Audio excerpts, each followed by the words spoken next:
Hi guys, welcome back to my channel. So today's video is all about the best value luxury bags available right now. I feel like price increases recently have been on a whole nother level, and it used to just be like a few brands who are really guilty of the really frequent ones, but now I feel like it's pretty much across the board, just so many brands doing really frequent and quite large price increases. So with that in mind, I thought I would round up what I consider to be the best value luxury bags available right now. I hope you guys enjoy this, and let's get started.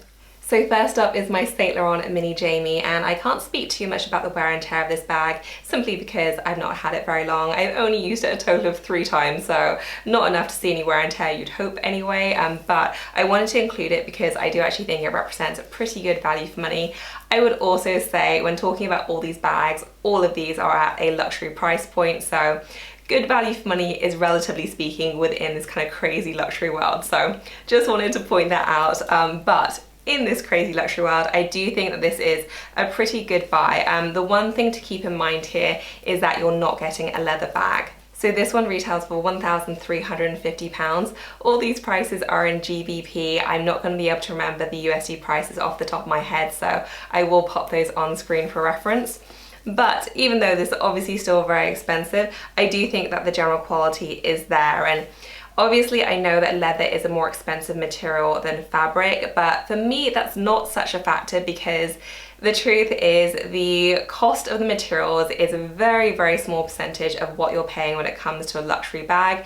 The vast majority of what you're paying for is the fashion house, it's the marketing, the branding, the design as well, but only a very, very small percentage is actually the materials. So in terms of how much it bothers me, it's not really a huge factor, and some of my favorite bags aren't actually leather, so I never let that sway me too much. There's definitely some kind of pros and cons to the fabric, which I'll discuss in a second, but generally speaking, I think this is a beautifully designed little bag. I love the fact that it opens with the L right there, so you just kind of pull the bottom half of the L down and then it flicks open. Very easy to open and close, even though it's a bit more of an intricate design. And then on the inside, it is actually a leather interior. If you're familiar with the Chanel Square Mini, it's pretty much identical to that. So it's a wide open space with just one pocket right there on the back, and that's it in terms of compartments. So very, very simple indeed. You don't have any pocket on the back there, but what you do have is a reinforced bottom and side as well as the back. So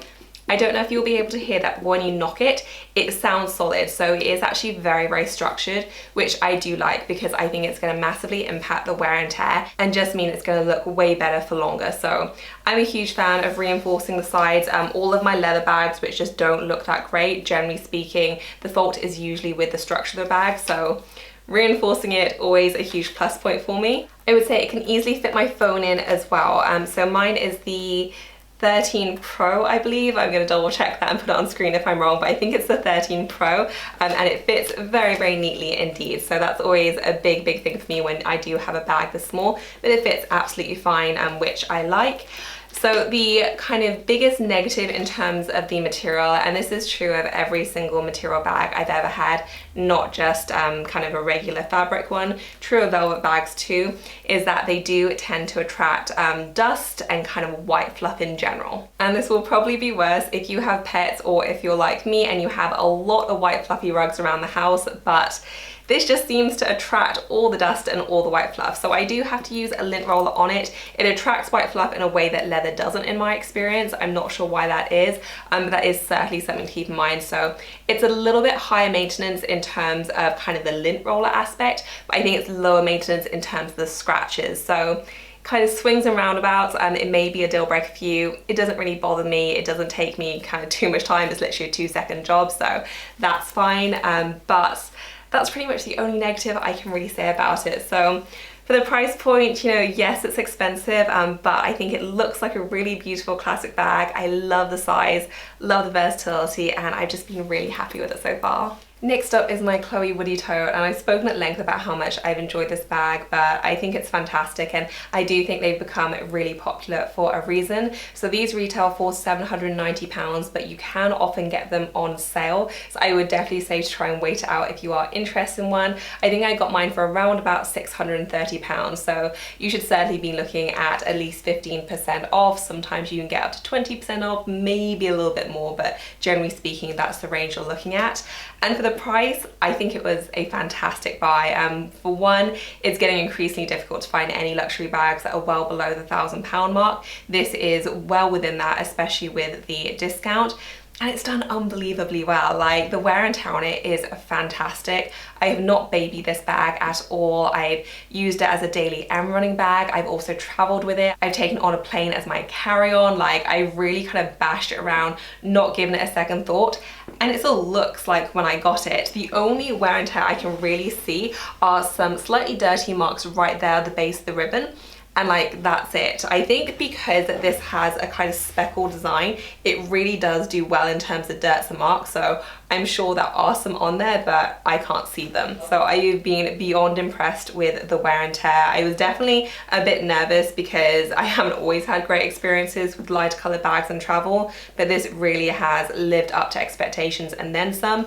I do like the design as well. I find it very comfortable to wear on the shoulder. Also great just handheld as a tote. You do have the leather trim as well, and the leather trim really does help to elevate it. Like, yes, it's mostly a canvas tote, but the little details I do think make it feel like a very luxurious bag. Obviously the branding is quite bold, so that might not be everyone's cup of tea, but I love it and it's just been a fantastic buy. So the design I think is lovely, the quality has been fantastic, as has the wear and tear, and I think for the price it is still a fantastic buy. Next up is the Saint Laurent Lulu. This is in the small size, and this is definitely on the higher end of most of the bags I'm talking about here today. It currently retails for £1,860, but I think for the money you're getting amazing quality, and you're also getting a very, very classic bag, which for me this is kind of up there in terms of maybe not a Chanel classic quite yet, but I wouldn't be surprised if we were still seeing them being very popular in 20 years time, because I think it has all the makings of a classic. I know it's part of Saint Laurent's kind of standard mainstay line. I don't think it's going anywhere anytime soon, and I just think it's a fantastic bag. It's maybe not as practical in terms of, you know, you can use this as a massive everyday shoulder bag. You're not going to be able to put your laptop in it or anything like that, but I do still think it is very, very functional. The size works well for day if you can pare down your essentials, but it's also not so big that it looks awkward at night as well. So I do think it's a nice in-between size, and I've owned them all, but the small is definitely my preferred size. The design is just absolutely beautiful, I think, and you can get so many different variations according to your preference. I definitely prefer the gold hardware as per usual. Mine is in the nude leather, and they have a few variations again, so definitely something to suit everyone. The base isn't particularly like rock solid or anything like that, but I've not had any issues with sagging, and this one isn't as old as the first one I got, which is the white one. I probably use that one the most because I've had it the longest, and that doesn't have any sagging either. So they do actually wear very, very well. The stitching is always very nice. The leather is beautiful and puffy. The design, I think, is just very thought out. I like the fact that I have the leather straps here, so it makes for a very comfortable bag, but you also have that beautiful hardware as well. And I just think it's beautiful. It wouldn't shock me if these went over the £2,000 mark before too long. As I said, I do think it's a very classic style, and when I think of everything that's out there in the market in terms of bags that I truly think could be contenders to be proper new classics, this for me is amongst the best value, just in terms of the look, how classic it is, how versatile, but also how well I think it's going to stand the test of time. So I still think it's fantastic. If you like it, I would recommend it to anyone. I just don't think they get old. So yeah, absolutely adore mine. And I do think that even with the price increases, it's definitely more expensive than it used to be. I still do think it represents pretty good value for money. Next up is my Tory Burch Eleanor, and I know not everyone considers Tory Burch to be a luxury brand. They consider it more contemporary, but the price point of this bag for me is definitely more on the luxury side, so I decided to include it in this video. And if not the price point, then certainly the quality for me is really up there with some of the nicest luxury bags I own. So I think it's fantastic. It's not the cheapest, so this one retails, and there is a range. I've seen it from everything from $5.20 right through to $6.15, sometimes a bit more. So there does seem to be quite a variety depending on where you're getting it from, if it's a new season arrival, all those different factors. I don't really ever seem to see these on sale, so I do think that the retail price it, but there does seem to be some variation. That said, I think it's worth every penny. Like, I think it's such a beautiful bag. The quality, the finishing, and the attention to detail is just beautiful, and I'm not always a fan of oversized Tory Burch logos, but for some reason I do think it really works on this bag. The hardware is also absolutely beautiful, and it really does kind of shimmer in a beautiful way. The rope design is absolutely stunning, and I think it just really elevates the bag and makes it look so much more expensive than it was. It opens up with a magnetic closure, which is super strong, so they didn't scrimp with this bag at all. On the inside you have a big main compartment, you have a slip pocket on the front as well as a slip pocket on the back, as well as that zip pocket right there on the back as well.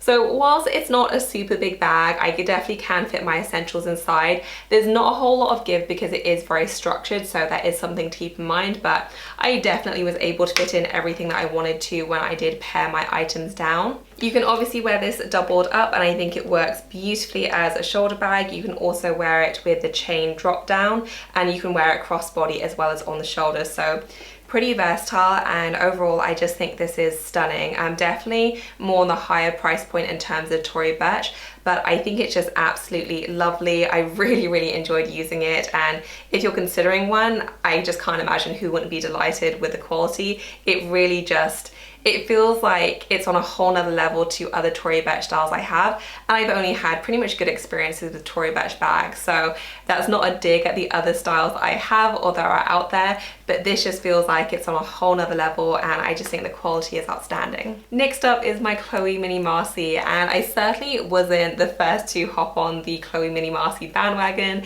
It was many years before I even was interested and looked at this bag, but since owning it, I've really fallen in love with it, and I think it's a fantastic style. So this is the second one that I've owned. I do also have the brown one, which I think I'm going to part ways with. The blue one is just much more of my street in terms of the colorway, but I do think it's a really beautiful style, and it is very simple. So it's a kind of classic satchel style. You can close it so it does like loop through in terms of the leather bits at the front, but to be honest, it's a little bit of a faff to do. So most of the time I just leave it with it closed like so, and it works just fine. I'm not overly concerned about security. Maybe I would change my mind if I was, you know, spending every day in a tourist area in London, but for me it works just fine.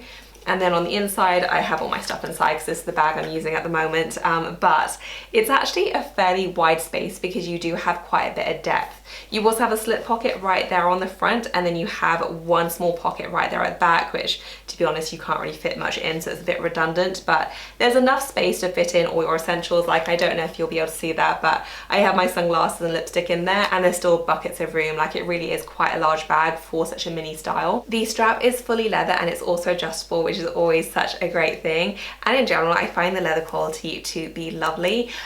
This one does seem to vary in terms of the retail price, so I think the old retail price was $750, but I have seen new arrivals, particularly in this color, priced at $850, so I think that is going to be the new price going forward. Still definitely possible to get these for $750 though, and it's also usually possible to get a discount code off that as well. So with the lower price and the discount code, I think these are fantastic value. I don't even think they're bad value at the higher price.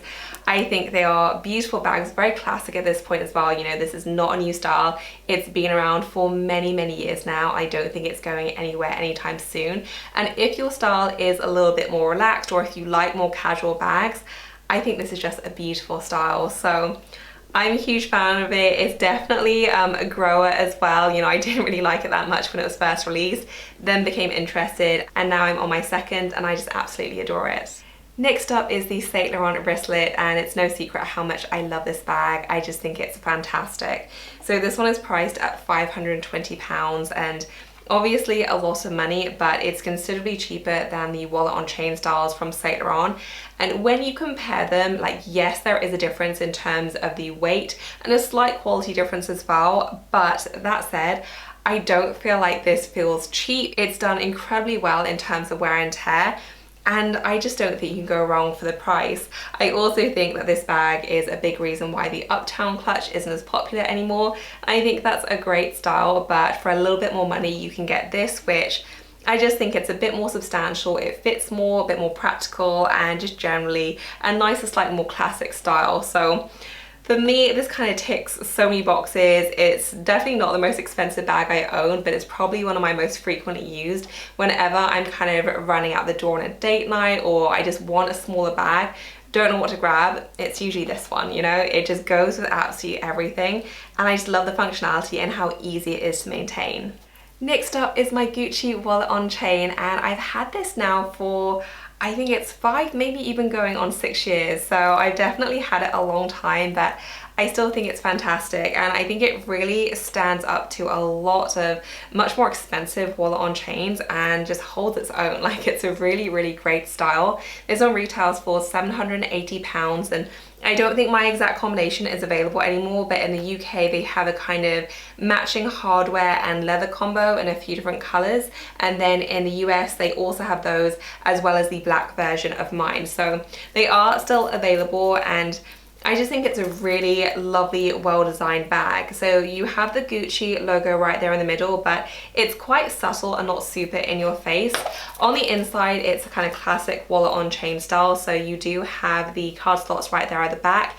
It is a fabric nylon lining, so that is something to keep in mind, but it makes for a very, very comfortable and lightweight bag as a result. You have that zip pocket, and you also have a slip pocket right there on the front. And then one of my favorite features of this bag is the fact that you do have a mirror right there in the flap, which I just think is so fantastic. You know, it's otherwise kind of a wasted space, and the fact that they're able to make use of it and also save your space so you don't have to bring another mirror with you, I just think it's genius. So I've said it before, but I feel like all bags should have that. I just love that feature. It's a really nice, elegant size as well. The structure is done unbelievably well. I traveled with this as well, and because it is, you know, definitely an expensive bag, but it's not at a Chanel level price point, I'm happy to travel with it. And it makes for a really nice travel option because you can wear it during the day as a crossbody, but it also converts so beautifully into an evening clutch as well. So for me, this kind of ticks all the boxes. It's not, you know, over that £1,000 mark.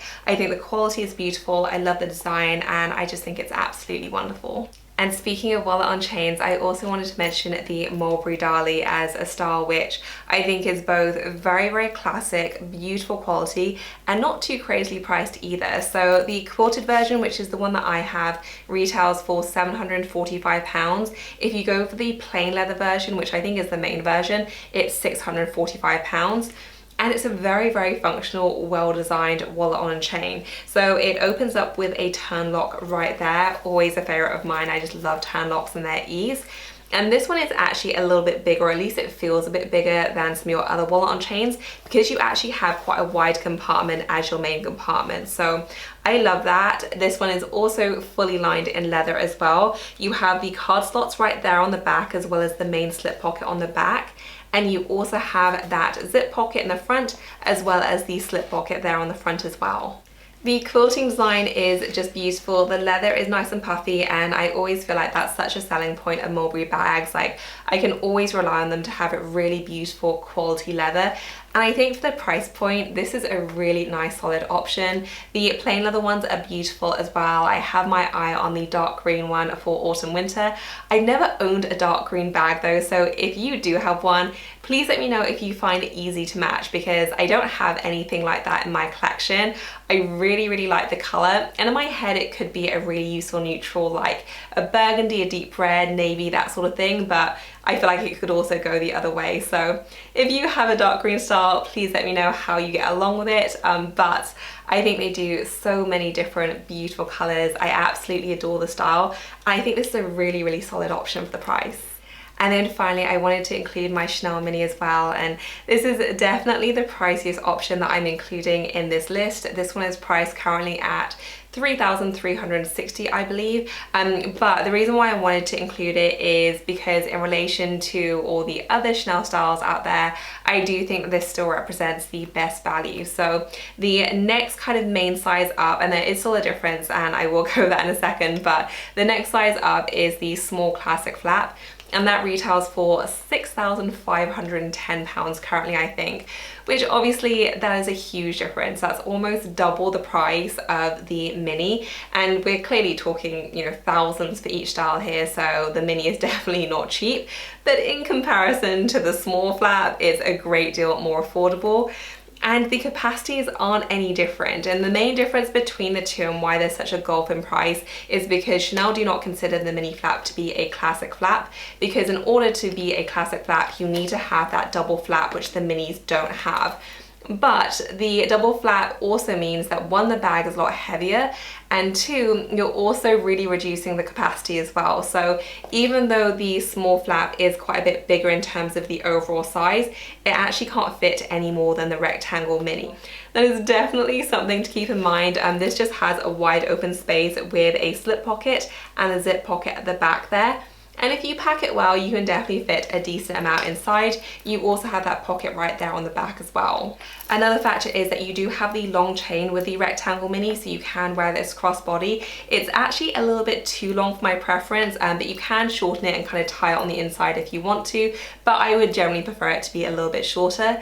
That said, when it comes to the small classic flap, if you did want to wear that crossbody, it does sit very high indeed.